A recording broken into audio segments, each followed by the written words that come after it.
Eu saúdo os irmãos com a paz do Senhor. Quero falar da minha satisfação, da minha alegria de estar presente mais uma vez com os irmãos para tratarmos da nossa lição de número 2, que tem como título A Sublimidade das Bênçãos Espirituais em Cristo. Uma lição que nós vamos estudar baseados no capítulo 1 de Efésios, e especialmente dos versículos 3 até os versículos 14, meus irmãos. E nós vamos começar dividindo esse capítulo.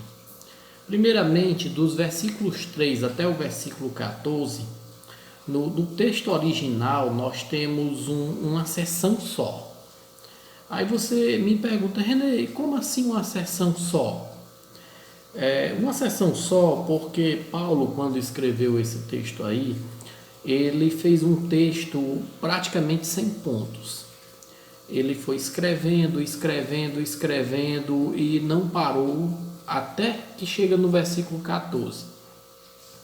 E esses versículos que nós temos aí, do versículo 3 até o versículo 14, Paulo dedicou a escrever em forma de como se ele estivesse conclamando os crentes a louvarem a Deus. E na segunda parte do capítulo 1, que vai do versículo 15 até o capítulo 2, versículo 10, Paulo ele faz uma oração. Ou seja, nos primeiros versículos, Paulo ele traz um louvor por causa das bênçãos espirituais que nós recebemos em Cristo. E a partir do versículo 15, capítulo 1, versículo 15 até o 2, capítulo 10, ele faz uma oração. E nessa oração, Paulo ele pede que nós, os cristãos, tenhamos a compreensão, que Deus nos dê a compreensão de quão maravilhosas são essas bênçãos que Deus, o próprio Deus, nos outorgou em Cristo. E uma coisa que essa passagem ela me chama a atenção, irmãos, é porque ela é uma passagem chamada passagem trinitária. Aí você se pergunta, René, o que quer dizer uma passagem trinitária? Essa passagem trinitária quer dizer que ela está dividida em 3 partes, em que essas 3 partes, a primeira delas é dedicada ao Pai, a Deus Pai. A segunda parte é dedicada a Deus Filho e a terceira parte é dedicada a Deus Espírito. E nessas 3 partes aí, cada uma das pessoas da Trindade tem uma participação nessas bênçãos espirituais, especialmente a bênção da salvação. Deus Pai, ele planeja, Deus Filho, ele executa a salvação e Deus Espírito, ele aplica a salvação nas nossas vidas. Então, meus irmãos, a própria divisão da aula vai caminhar nessa divisão. A divisão em que, primeiramente, nós vamos estudar Deus executando, Deus planejando a salvação. Num segundo ponto, nós vamos estudar Deus, o Senhor Jesus Cristo, Deus Filho, executando a salvação. E na terceira parte nós vamos ter Deus Espírito aplicando a salvação. Nós vamos ler os versículos desta sessão e vamos tentar extrair ensinamentos, tentar extrair questões maravilhosas para a nossa fé. Então vamos agora pular logo para o primeiro ponto. Deus Pai planeja a salvação. Irmãos, como eu havia falado, vamos pular agora aqui, vamos começar o primeiro ponto. O primeiro ponto trata de a salvação planejada por Deus Pai. Nós vamos ler nessa primeira parte aí, dos versículos 3 até o versículo 6.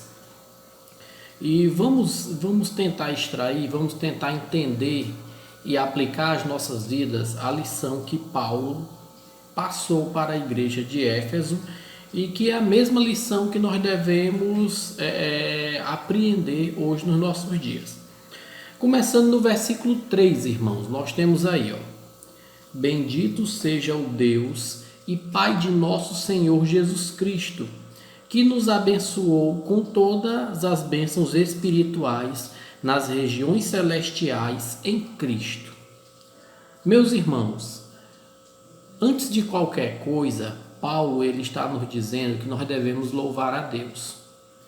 Devemos louvar a Deus pelas bênçãos espirituais que Ele nos deu em Cristo. E, meus irmãos, nós vamos ver nesse texto que essas bênçãos espirituais, elas são maravilhosas porque elas abrangem todo o tempo. Elas abrangem o passado, abrangem o presente e abrangem o futuro. Quando a gente fala que elas abrangem o passado, nós queremos dizer que na eternidade Deus planejou salvar uma igreja. Essa é a coisa mais interessante de tudo isso. É que Deus, plenamente satisfeito em si, em companhia de seu Filho, na companhia de Deus Espírito, mesmo ele não sentindo falta de nada, ele resolveu salvar uma igreja.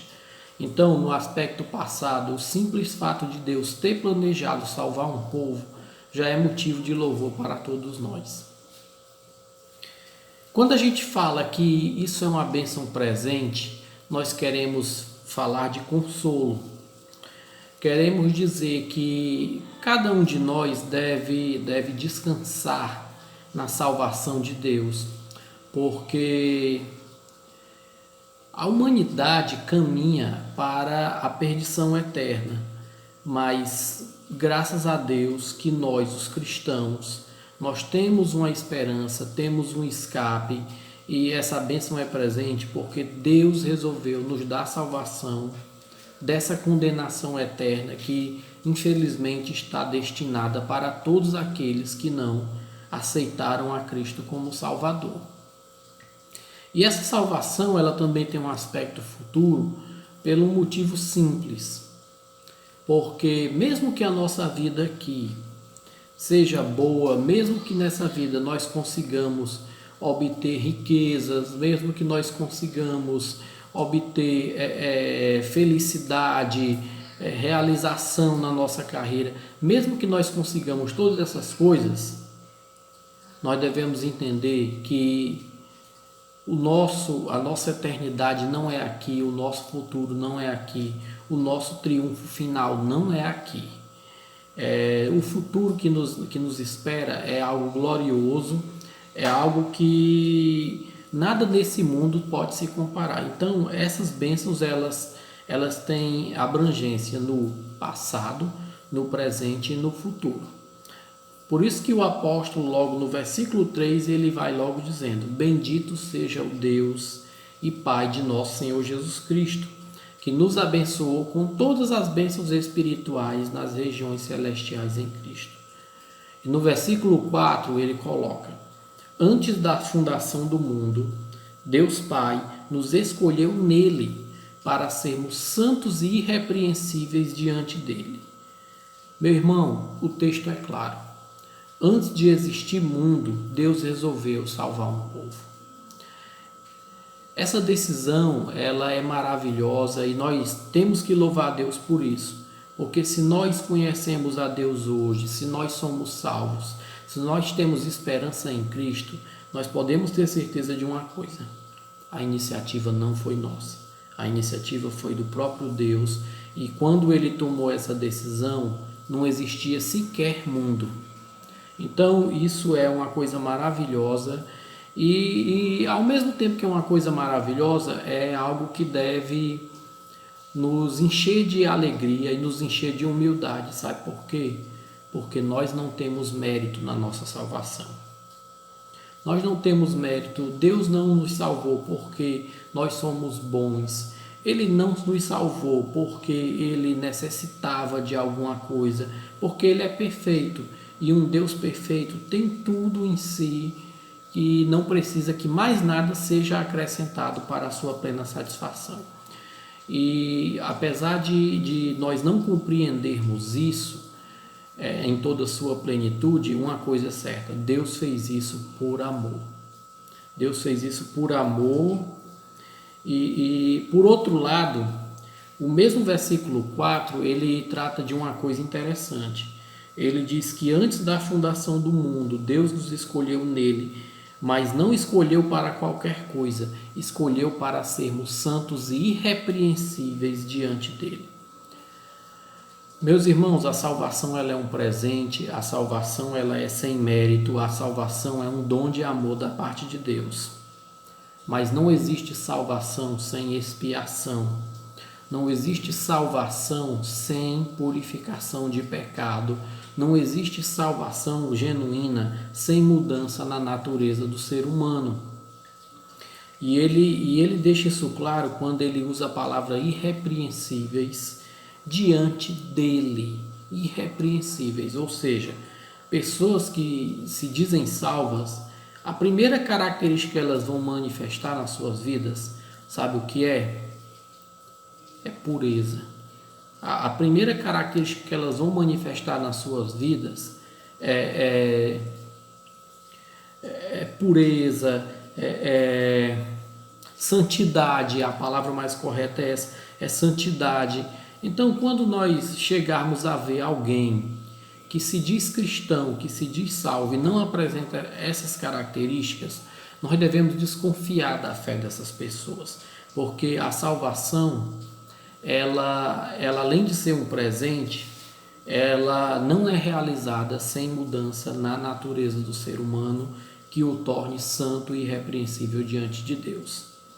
Continuando, o versículo 5, ele diz assim, em amor nos predestinou para ele, para sermos adotados como seus filhos, por meio de Jesus Cristo, segundo o propósito da sua vontade.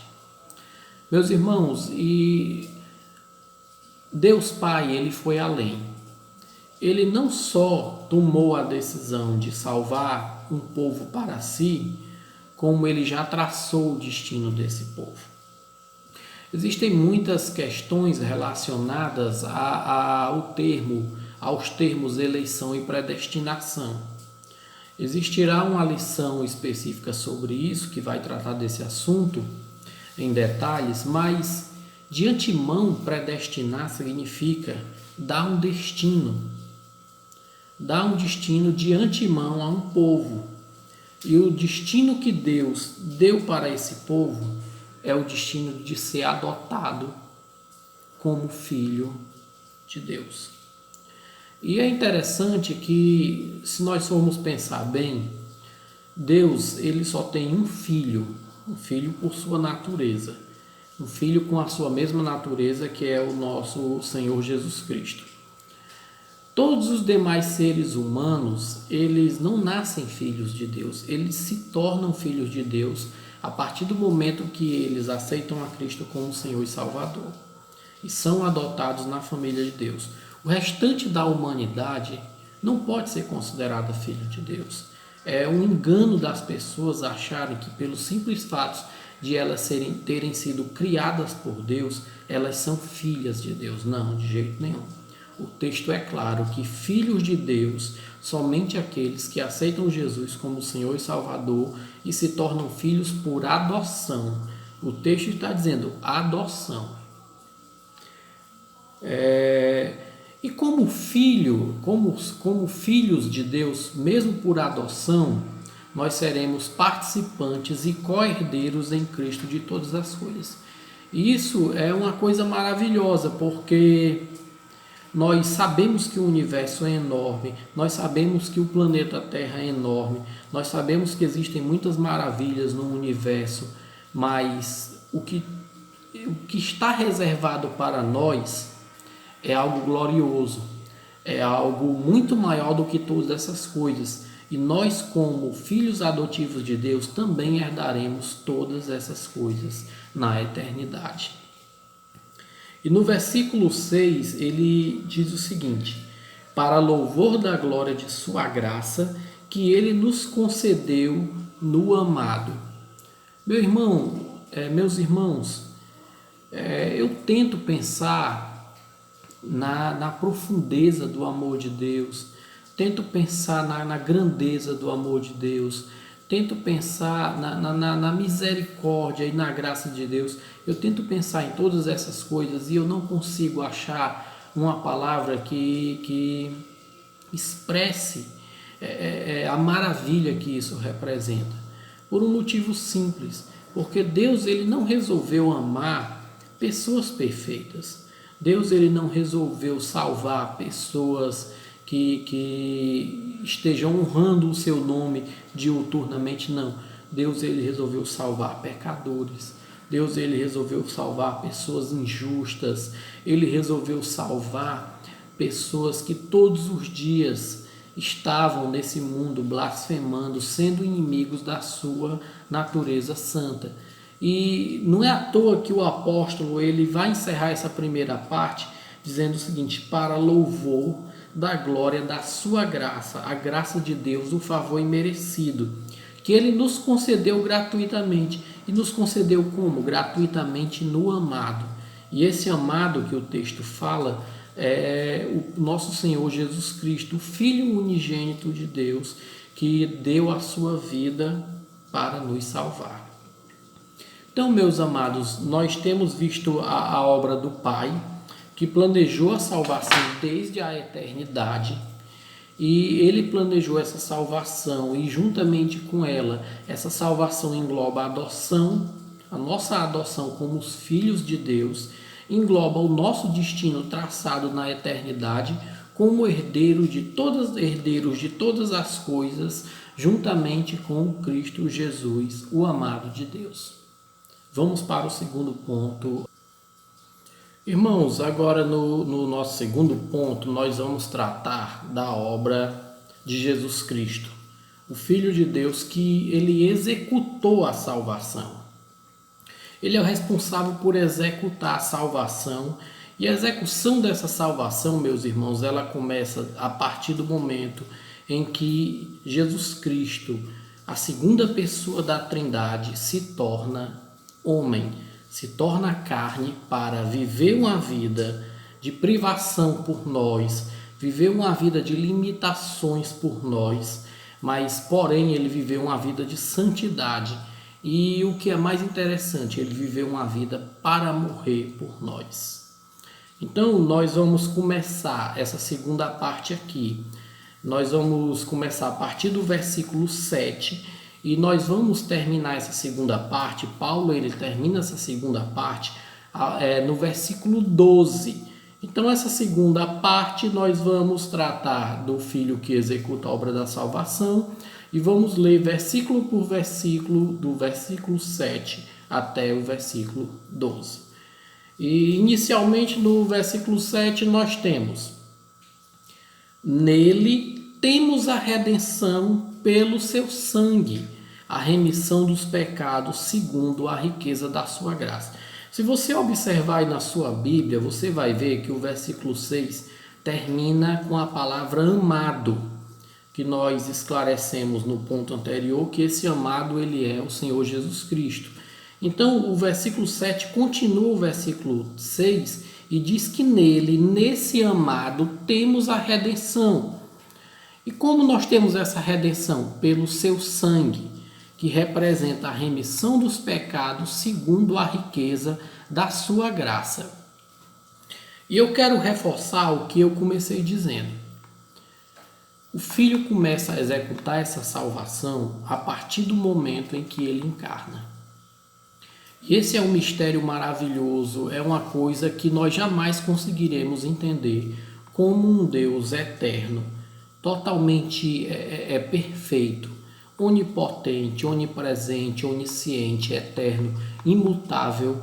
Nós jamais conseguiremos entender como um Deus com essa grandeza encarna, se torna homem para viver uma vida de privações e morrer por pessoas pecadoras.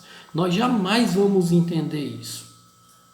E Paulo, ele enfatiza isso, quando diz: nele temos a redenção pelo seu sangue. Ou seja, esse Salvador, ele deu a sua própria vida para morrer por nós. E nós sabemos pelos evangelhos que essa foi uma coisa que Traz perplexidade para todos nós o próprio Deus entregar o seu Filho para morrer por pessoas injustas. Morreu de uma morte cruel, crucificado. Ele foi espancado por pecadores, foi cuspido, foi humilhado. Em momento algum ele abriu a sua boca, porque a sua missão era salvar pecadores, era salvar um povo. E isso é motivo de glória para todos nós, de darmos glórias a Deus por toda a nossa vida. E é interessante que ele diz que isso foi feito para a remissão dos nossos pecados. Ou seja, aqui claramente Paulo ele está fazendo uma alusão àqueles rituais que aconteciam no Antigo Testamento, em que o pecado do povo ele era expiado, ele era propiciado com o sacrifício de animais. Mas esses sacrifícios, eles tinham que ser realizados todos os dias, durante toda a semana, durante todos os anos, aqueles sacrifícios eles eram realizados. Mas eles jamais tinham o poder de nos purificar totalmente, de nos conceder uma salvação definitiva do pecado. Mas o sangue de Jesus, o Cordeiro de Deus, imaculado, que veio a esse mundo e nos se entregou sem abrir sua boca, esse é o sangue eficaz para libertar os pecadores. É interessante que o versículo também começa dizendo que nele temos a redenção. A redenção aí, claramente, ela está ligada à questão de libertação. Libertação mediante o pagamento de um resgate. Era uma coisa que faz alusão aos escravos daquela época, em que o escravo ele pertencia a um dono e ele podia ser liberto se ele comprasse essa liberdade através de um resgate. E esse resgate, essa compra através desse resgate, era a redenção. Ou seja, nós éramos escravos do pecado, nós éramos escravos de uma natureza caída, nós éramos escravos do poder do pecado. Mas Jesus pagou um preço em sangue para que hoje nós sejamos livres. Aí você pode me perguntar, Renê, e o fato de Deus ter nos libertado do poder do pecado significa que nós somos perfeitos agora? Aí eu respondo que não, nós não somos perfeitos agora. Apesar de nós estarmos livres do poder do pecado, nós não estamos livres da presença do pecado. Por quê? Porque a presença do pecado, essa coisa, nós só seremos libertos dessa presença do pecado na eternidade com Cristo. Enquanto isso, nós somos libertos do poder do pecado. Hoje nós temos força, hoje nós temos capacidade de nos mantermos puros, mas isso não significa que nós vamos conseguir nos manter puro 100% do nosso tempo nessa terra. Não, em algum momento nós vamos pecar, em algum momento nós vamos ceder à tentação, em algum momento nós vamos cair. Mas por outro lado, nós devemos lembrar que esse mesmo Jesus que comprou a nossa liberdade com seu sangue, é dito que ele é nosso advogado, e se nós pecarmos, nós temos que buscar o socorro nele. No versículo 8 diz que Deus derramou abundantemente sobre nós em toda sabedoria. O que foi que Deus derramou sobre nós abundantemente em toda sabedoria e entendimento? O que foi que Deus derramou aí nesse versículo 8? Isso está ligado ao versículo 7, ou seja, a última palavrinha que ele diz que é a sua graça. Ou seja, a graça de Deus, na realidade, o melhor termo que Paulo poderia ter usado aqui, ele utilizou, que foi dizer que ela foi derramada abundantemente. Porque se nós formos pensar, o fato de Deus já entregar seu Filho para morrer por nós na cruz do Calvário já é um ato maravilhoso que prova que a graça de Deus é abundante. Mas não fica somente nisso. Simplesmente Deus não apenas entregou seu Filho para morrer por nós, Ele também nos deu capacidade, através da sua graça, de entender pelo menos talvez não na sua plenitude, talvez não de um modo perfeito, mas ele nos deu a condição de entender de um modo pelo menos básico o plano da salvação. Ou seja, além de Deus entregar seu Filho para morrer por nós, ele ainda nos deu condições pelo menos básica, uma condição pelo menos básica de entender o plano da salvação. E isso é uma coisa que também é maravilhosa para nós, é outra coisa que nós devemos utilizar como base para glorificar a Deus.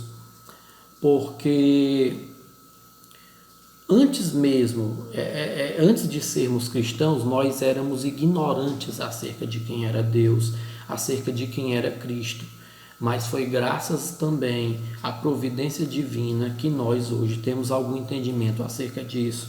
E por causa disso nós devemos glorificar a Deus. E no versículo 9 ele aprofunda. Ele nos revelou o mistério da sua vontade, segundo o propósito que ele apresentou em Cristo.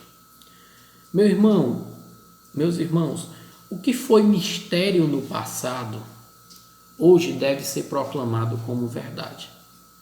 Quando a gente diz que era um mistério no passado, nós devemos lembrar que os próprios judeus que eram o povo escolhido do Antigo Testamento, eles mesmos até hoje estão esperando um Messias humano, um Messias na pessoa de um soberano, na pessoa de um rei que vem para tornar aquela nação a maior nação do mundo, para trazer bênçãos materiais àquele povo. Até hoje eles esperam isso. Mas na realidade, o grande mistério é que o Messias, ele já veio e não veio para trazer essas bênçãos aí, puramente materiais para uma nação só. Não, de jeito nenhum. O grande mistério é que o Messias de Israel, ele veio para libertar o homem de um inimigo muito mais poderoso do que qualquer exército, que é o inimigo chamado pecado. Esse é o grande mistério. Durante o Antigo Testamento, os judeus não tinham a plena compreensão disso, não tinham compreensão disso. Mas hoje nós sabemos disso. E hoje para nós isso não é um mistério, isso não é mais um segredo, pelo contrário, hoje é obrigação da igreja proclamar essa verdade de que o Messias já veio, de que ele é Salvador e que ele tinha a missão de morrer por nós e com essa morte nos libertar da condenação eterna e nos libertar do poder do pecado. E dando mais um passo adiante, nós vamos agora para o versículo 10. De fazer convergir nele Cristo, na dispensação da plenitude dos tempos, todas as coisas, tanto as do céu como as da terra.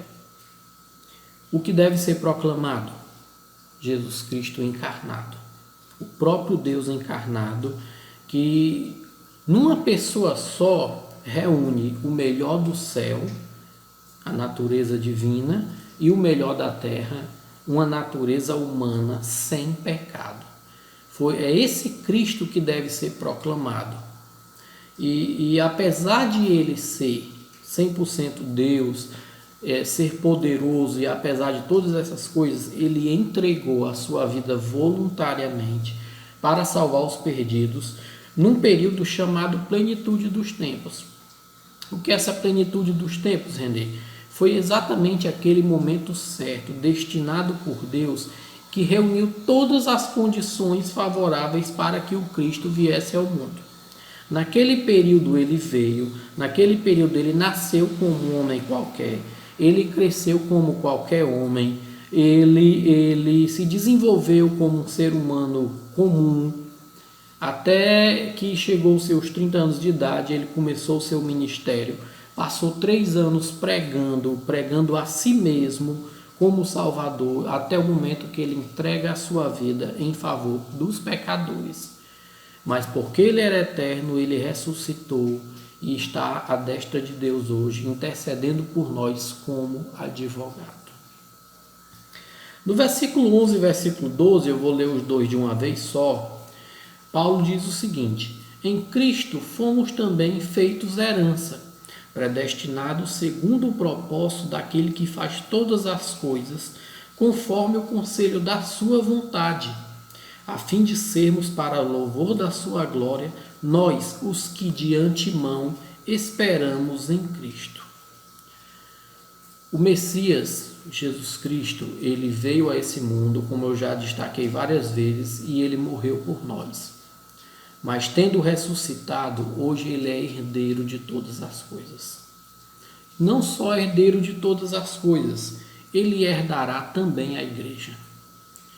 Hoje nós vivemos um momento difícil nas nossas vidas. Hoje nós estamos dentro das nossas casas, isolados por conta de uma epidemia, por conta de uma doença que está se alastrando no mundo. Hoje nós estamos passando por essa dificuldade, mas esse texto aqui, ele é maravilhoso porque ele é um consolo para nós. Porque nós somos propriedades de Jesus. Um dia ele herdará também a igreja.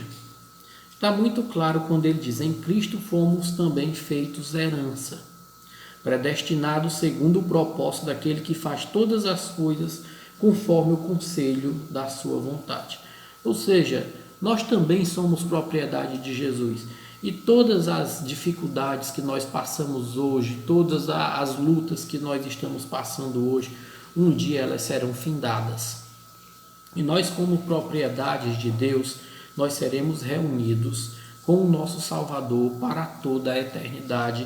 E cada um de nós nesse momento que está preocupado, está ansioso, que está dentro da sua casa sem saber como vai ser amanhã, nós temos que buscar conforto em passagens, em textos como esse daqui.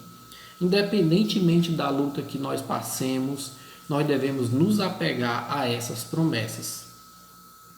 E encerrado esse ponto 2 aqui, nós vamos agora para o ponto 3, para encerrar, em que nós trataremos, em que Paulo trata e nós vamos tratar também da obra de Deus Espírito, a aplicação da salvação. Meus irmãos, agora nós vamos partir para o nosso último ponto, o ponto 3, o ponto dedicado à obra do Espírito Santo, que aplica a salvação na vida do crente. E para essa última parte aqui, nós vamos ler os versículos 13 e 14. E inicialmente o versículo 13 diz o seguinte: nele também vocês, depois que ouviram a palavra da verdade, o evangelho da salvação, tendo nele também crido, receberam o selo do Espírito Santo da promessa. Meus irmãos, em resumo, isso aqui quer dizer o seguinte: apesar de toda perseguição, apesar de toda desvalorização que o mundo atribui à igreja ela tem um dono. E esse dono não pagou qualquer preço por ela. Esse dono pagou um altíssimo preço em sangue por essa igreja. O próprio Deus eterno, imutável, onipotente, onipresente, entregou a sua própria vida para comprar essa igreja. E não só isso, ele selou essa igreja com seu Espírito Santo. O selo nada mais é do que algo que acontecia naquela época, em que o selo ele era uma marcazinha que identificava que determinado produto, determinada propriedade tinha um dono. E quando Paulo diz que nós recebemos o selo do Espírito Santo da promessa, ele está dizendo que cada um de nós tem um dono. Ele está dizendo que a igreja de Jesus, ela tem um dono. E essa é outra palavra de esperança para nós. Nós devemos entender que nós não estamos sozinhos nesse mundo. O próprio Espírito Santo que habita em nós, ele é a companhia mais sublime que nós podemos ter. Eu sei que nesse momento de tristeza, agora nesse momento de dificuldade, nós sentimos bastante a falta dos irmãos. Mas nós devemos saber que a igreja ela não está restrita a templos.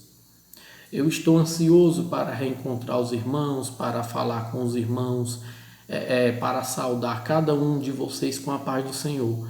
Mas a minha casa, a casa dos irmãos, onde estiver cada um de nós, porque nós somos propriedades de Deus, cada um de nós pertence a esse Deus e tem a capacidade de se relacionar com Ele através desse Espírito Santo. No versículo 14, Paulo ele complementa essa ideia.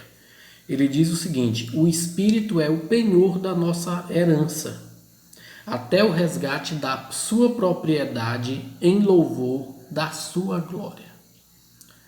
Ou seja, nós pertencemos a um Deus que se importa conosco. Um Deus que se importa conosco, um Deus que não somente se importa conosco, mas que um dia nos resgatará. Um dia esse Deus ele vai pôr fim às nossas lutas, vai pôr fim às nossas dificuldades. Um dia Deus ele vai nos dar a plenitude da nossa salvação.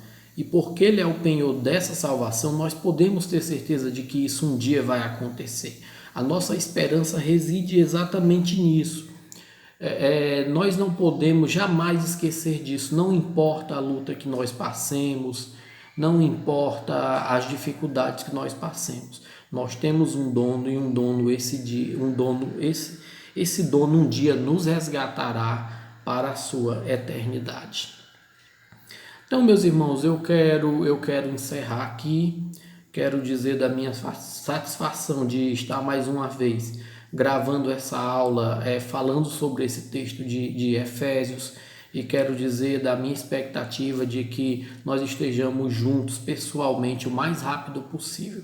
Até lá, eu peço que os irmãos acompanhem as aulas online, outros professores vão comentar esses textos, e até que chegue o dia que nós nos encontremos pessoalmente, eu quero saudar cada irmão com a paz do Senhor e dizer da expectativa de encontrar cada um de vocês. Que Deus abençoe a todos. Amém.